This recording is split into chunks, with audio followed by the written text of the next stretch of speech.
Good morning. Today is Monday, August 24th, and this week we are going to talk about the different states of matter. That's what we're going to start with this week. So if you remember last week, we talked about mass and magnetism of ways to classify matter.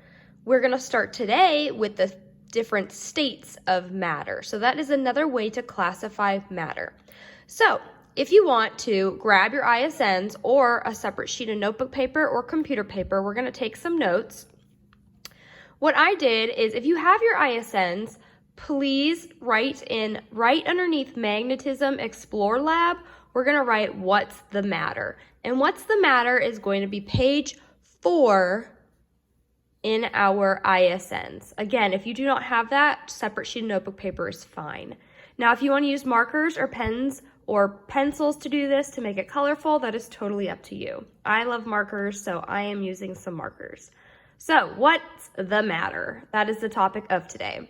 So I've got a cube, a water droplet, and like a cloud right here. So we're going to talk about the 3 different states of matter. The first state of matter is going to be a solid. So if you can write solid in here, and if you need time to draw this, you can pause my video and write what's the matter and draw these out. I already drew them because I felt like I was going to draw them very poorly and I didn't want you guys to see me flub on this video. Okay, so we've got solid. What is a solid?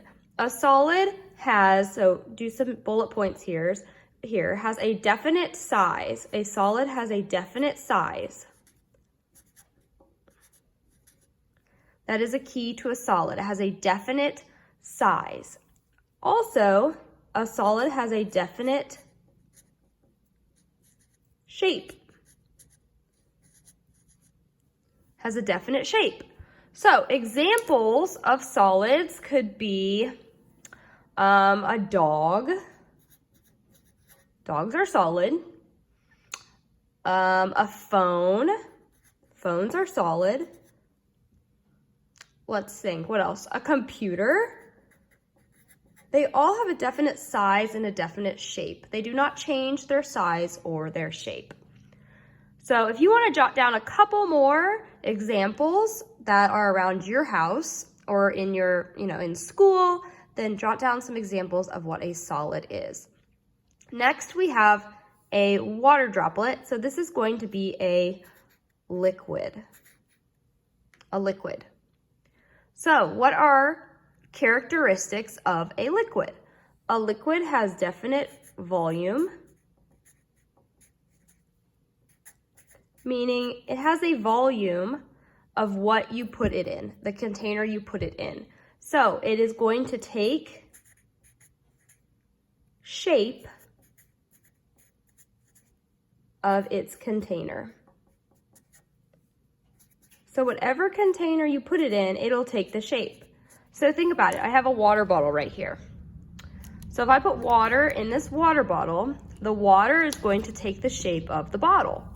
Now, if I put water in a cup, it'll take the shape of a cup.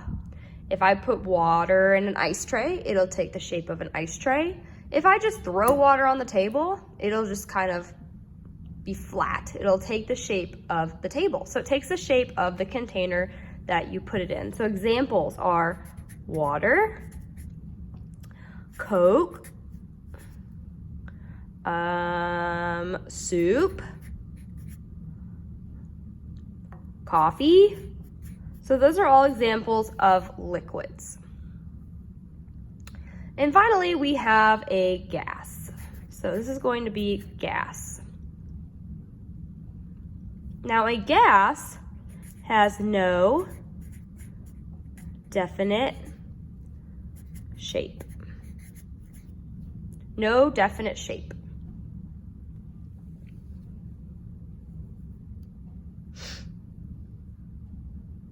What else with a gas? A gas fills the container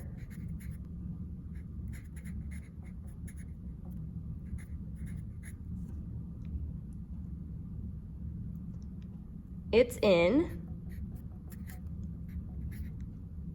and takes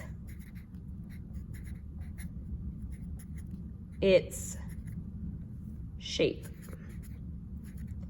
So, gas has no definite shape. So when you are in your house and there is oxygen circulating around you, you don't see shapes of oxygen. It just fills your house. It fills the container, which is your house or your room, and it takes the shape. So that's what a gas is. So there is no definite shape. So examples of gas are oxygen. We just talked about that. Steam. When you heat something up, you see steam rise. Another gas would be helium in balloons. The helium will take the shape of the balloon. So I'm going to hold this over so you can see all my notes for what's the matter.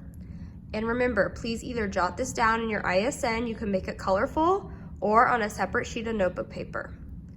And in my second video, we are going to do an activity that is going to test different states of matter. So stay tuned.